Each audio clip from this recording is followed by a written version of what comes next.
रोहित की उम्र बस 21 साल की थी। कॉलेज का आखिरी साल चल रहा था। दिन किताबों में और रातें सपनों में गुजरती। उसका घर पुराने मोहल्ले के एक शांत कोने में था। वहीं बगल वाले मकान में कुछ महीनों पहले नई किराएदार आई थी, मोनिका। मोनिका लगभग 36 साल की थी, संभली हुई, सजीली और बेहद सुलझी हुई। उनका चेहरा हमेशा शांत और आवाज में अजीब सी मिठास थी। वे अकेली रहती थी, शायद किसी पुराने रिश्ते से थकी हुई, मगर चेहरे पर मुस्कुराहट कभी कम नहीं होती थी। पहली बार रोहित ने उन्हें सुबह देखा, जब वो अपनी बालकनी में पौधों को पानी दे रही थी।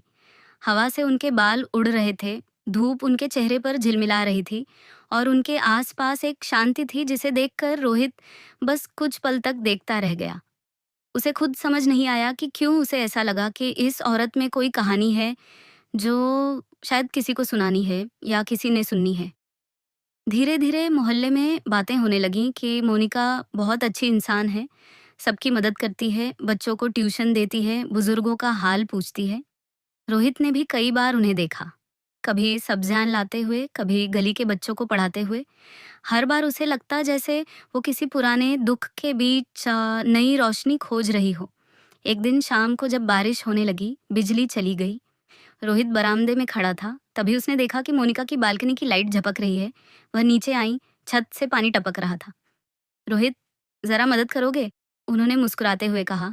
हाँ बिल्कुल आंटी, रोहित ने कहा, लेकिन दिल के अंदर कुछ और धड़क रहा था। दोनों ऊपर गए। छत पर हवा तेज थी, बारिश की बूंदें बालों से फिसलकर चेहरे पर आ रही थी।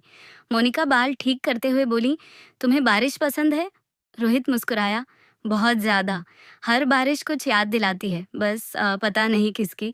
मोनिका कुछ पल उसे देखती रही।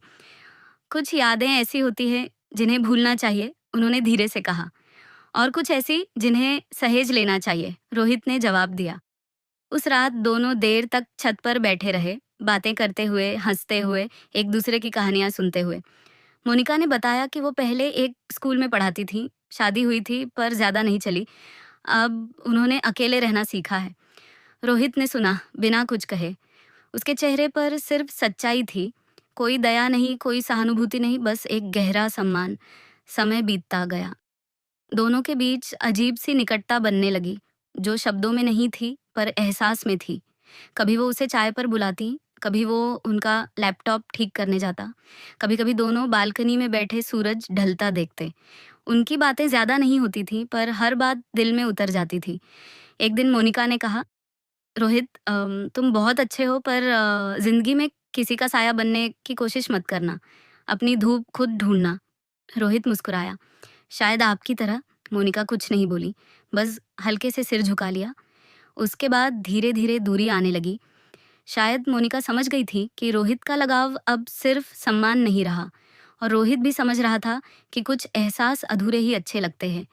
एक दिन उसने दरवाजे पर चिट्ठी पाई, तुमसे बात करके लगा कि दुनिया में अभी भी सच्चाई बची है, पर हर कहानी का अपना समय होता है। अपना रास्ता बनाओ रोहित, और जब बारिश हो तो मुस्कुराना, मुझे याद आएगी। मोनिका चली गई थी, शायद किसी और शहर में नई शुरुआत करने। रोहित बालकनी में खड़ा था, उसी पौधों के बीच जिन्हें वो पानी दिया करती थी। बारिश शुरू हो चुकी थी। उसने आसमान की ओर देखा और पहली बार उसे समझ आया, प्यार का मतलब किसी को पाना नहीं होता। कभी कभी प्यार बस इतना होता है साले कि कोई आपको सिखा जाए कैसे जीना है, कैसे किसी को बिना बांधे याद रखना है। और उस दिन रोहित वाकई बड़ा हो गया था। प्यार अगर सच्चा हो तो याद बन जाता है, और याद अगर सच्ची हो तो कहानी। ऐसी ही कहानियों के लिए लाइक, शेयर और सब्सक्राइब